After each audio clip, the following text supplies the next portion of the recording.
जज्बा बहुत कम हो गया है, तकरीबन है ही नहीं। वो सेल्फिश हो गया, पैसा कमाना है कम से कम वक्त में और बहुत सारा कमाना है उस, ठीक है। ये सेल्फिश हो गया।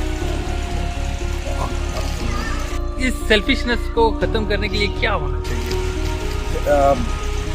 स्टेप्स लेने हैं, लेकिन इतना ख़राब हो गया कि एकदम आप खड़ा नहीं कर सकते जाएगा, तो ब्रिक बाय ब्रिक हर एक एस्पेक्ट पे काम करना, ठीक है। जज्बा पहले पैदा करना। जैसे मैंने पहले मेंशन किया था कि झंडे, बड़े बड़े झंडे लगाए। एक फंक्शन हुआ था टूरिज़्म का, मैरियट होता है, तो वो जो बुखारी भी थे जो मैं नया नया था, वो उनका कुछ सिस्टम ख़राब हो गया। जैसे उसने कहा ना कि प्रोग्राम कंडक्ट कर रहा था कि आप सब खड़े हो जाए, अब कौमी कराना बचेगा तो आप खड़े हो जाए, तो सिस्टम ख़राब हो गया। उन्होंने कहा कि बैठ जाए, कुछ गड़बड़ होगी।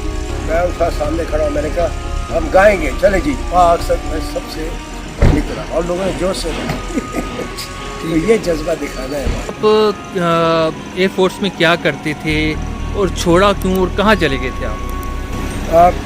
एयर फोर्स में फाइटर पायलट था, मिग 19 फ्लाई करता था, इंस्ट्रक्टर भी था। मेरे काफ़ी स्टूडेंट्स पास आउट हुए, उनमें से एक Mujahid Anwar Khan air chief pilot अभी रिटायर हुए, वो भी मेरे स्टूडेंट थे। फ्लाइंग वो मैंने सिखाई थी, बड़ी इज़्ज़त दी उन्होंने। और फिर मैंने एयरफोर्स छोड़ी, रिज़ाइन किया, क्योंकि हो गया एक सीनियर ऑफिसर से मेरी तो महमा हो गई, तो गलती उनकी थी, तो उन्होंने मेरी 6 मंथ सीनियरिटी ले ली। ठीक है। तो मैं नाराज़ हो गया मैंने कहा मैं जा रहा हूँ, छोड़ के। ठीक है। उन्होंने बड़ा जोर लगाई, ना जाओ भाई, अच्छे फाइटर पायलट हो, लेकिन मैंने कहा नहीं, मेरा दिल छूट गया। ठीक है, फिर कहाँ चले गया आपने, क्या कहाँ जाके? मैं फिर चला गया स्टेट सऊदी अरेबिया। वहाँ पे बिन लादेन एविएशन जो हमारे एक सीनियर एयरफोर्स ऑफिसर रिटायर होके गए, छोड़ के गए थे, वो चीफ पायलट थे। तो जितने पाकिस्तानी एयरफोर्स छोड़ते थे एयरफोर्स, वो जाते थे तो उनको वो जॉब दे देते, चीफ पायलट थे, एकदम जॉब मिल गया। तो मैं भी वहाँ चला गया, वो किसी फ़्लाइट पे थे, लेकिन वहाँ एक अमेरिकन डायरेक्टर था, अल्लाह के फजल से मुझे जॉब मिल गई। वहाँ जनाब ये है कि बिन लादेन फैमिली के पास कुछ 12 जहाज़ थे और बड़े दरमियाने छोटे, तो वो रॉयल फैमिली को फेवर करने के लिए, या नहीं प्रिंस वगैरह को कहीं जाना छुट्टियों में, गर्मियों की, वो हफ्ता जा दिया। तो इसमें प्रिंस भी और बड़े बड़े शेख सबको फ्लाई किया। एडवाइज़र, किंग के एडवाइज़र थे, उनको फ्लाई किया मैंने। शेख मुस्तफ़ा इदरीस किंग फाद के बड़े अच्छे आदमी, उनको 3.5 साल फ्लाई किया। और बाद में मैं स्पेन चला गया था, फिर भी वापस आके मैंने फ्लाई की थी। और प्रेसिडेंट रफ़ीक हरेरी लेबनान के जो थे, अल्लाह बख्शे, उनको 1 साल उनको फ्लाई किया, 1.5 साल उनका जहाज़ बनाया। और 10 साल सऊदी में रह के फिर मैं स्पेन चला। आपने सर उसामा बिन लादेन को भी पाकिस्तान लाया, क्या वो ठीक थे? सुना है कि वो उन अटैक में मारे गए, क्या ऐसी कोई बात है? 1983 मैं उनको जद्दा से लेके आया था विशाल ड्रॉप करके, उनके बड़े भाई सालिम बिन लादेन के साथ, खुद भी पायलट थे। तो मैं हैरान हुआ जब मैंने सुना कि इसने करना क्या, क्योंकि जब वो 56 बहन भाई हैं बिन लादेन, उनमें से 10 एक फ्लाई करते थे, बाकी नहीं। तो मैंने कभी देखा नहीं था उनको। मैं जहाज़ पे आके खड़ा था तो मैं दूर से देखा कि सालिम बिन लादेन अपने भाई के साथ आ रहे। वो काफ़ी लंबे सूखे से, ऐसे बहुत स्लो चल रहे थे जैसे बीमार। ठीक है। तो पहली दफ़ा देखा था, तो थोड़ी अरबी मुझे समझ आती थी उस वक्त, अभी तो नज़र और आती है। तो बातों से पता चला कि ये उसामा बिन लादेन है, भाई है, और ये पाकिस्तान जाके फिर अफगानिस्तान जाके रशियन दूसरों के खिलाफ जहाद लड़ेगा। तो मेरे कमेंट से जब मैं वापस आया, अपने दूसरे पायलट से बात की, मैंने कहा कभी तुमने फ्लाई किया ये एक है बिन लादेन भाई इनका उसामा? उन्होंने कहा नहीं। मैंने कहा मैं उसको फ्लाई करके लेके गया हूँ शाह, और वो कहता है अफगानिस्तान के रशिया से जंग करेगा। मैंने कहा वो तो उससे चला भी नहीं जाता, उसको डायलिसिस बीमार आदमी, ये क्या लड़ेगा?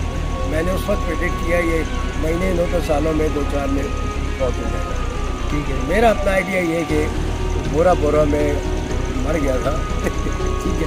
اچھا یہ بتائیں ابھی آپ پاکستان میں آ گئے ہیں سر, پاکستان کی خدمت کیسے کریں گے, اور یہ آپ نے اتنی لگژری گاڑی لائی ہے کیسے لائی ہے, اور کیا آپ اس کو ڈرائیو کر کے لائے ہیں؟ ہاں میں ڈرائیو کر کے لایا اس کو اکیلے. اپنے بھائیوں نے بھی کہا کہ بھئی اس ایج میں اپنے آپ کو جوان سمجھتا ہوں اندر سے یہ کہاں اتنا لمبا سفر اکیلے. اس کی لمبائی گاڑی ملا کے کروائی 14 میٹر ہے, اور اس کا ریورس کرنا بڑا مشکل ہے, الٹا حساب ہوتا ہے, اس کا نہیں بولتا ہوں. ٹھیک ہے. انہوں نے اکیلے تم کبھی چلایا نہیں اس طرح کی چیز, اتنا لمبا سفر کرو گے, پاگل ہو گئے. میں نے کہا کہ پاکستان کے لیے کرنا ہے, پاکستان جا کے بتانا ہے, ٹھیک ہے, سب کو مل کے بنانا ہے. تو یہ سفر میں نے. اچھا سر یہ بتائیے گا کہ آپ کو کیپٹن پاکستان کیوں کہتے ہیں, وجہ کیا؟ اچھا کئی وجہ ہے.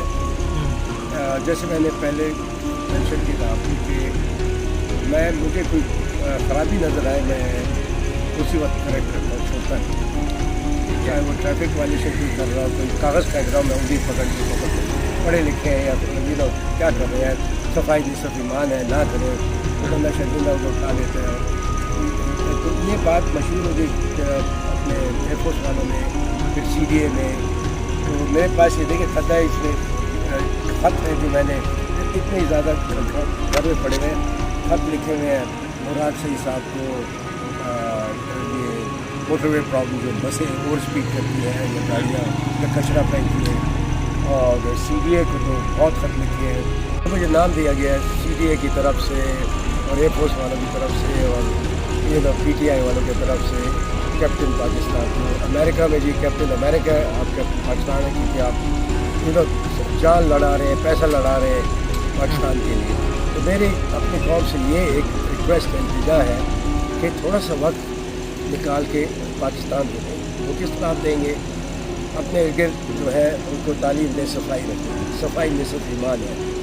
انہیں بتائیں کہ ٹریفک رولز اگر توڑیں اسی وقت روک کے بتائیں کہ یہ غلط کر رہے ہیں آپ, کیونکہ اسلام کے خلاف ہے, یہ بھی خلاف ہے کہ حکمراں کے آرڈرس کو اوبے کرنا ہوتا ہے, آپ توڑنا نہیں ہوتا, ٹھیک گناہ ہے. تو اور بری خبر نہیں پھیلانی چاہیے, اچھی خبر پھیلائیں, کیونکہ اللہ کہتا ہے میں اچھے وقت میں آپ کو رزق دیتا ہوں اور برے وقت بھی میں دوں گا. اور برے وقت خبر پھیلانا مایوسی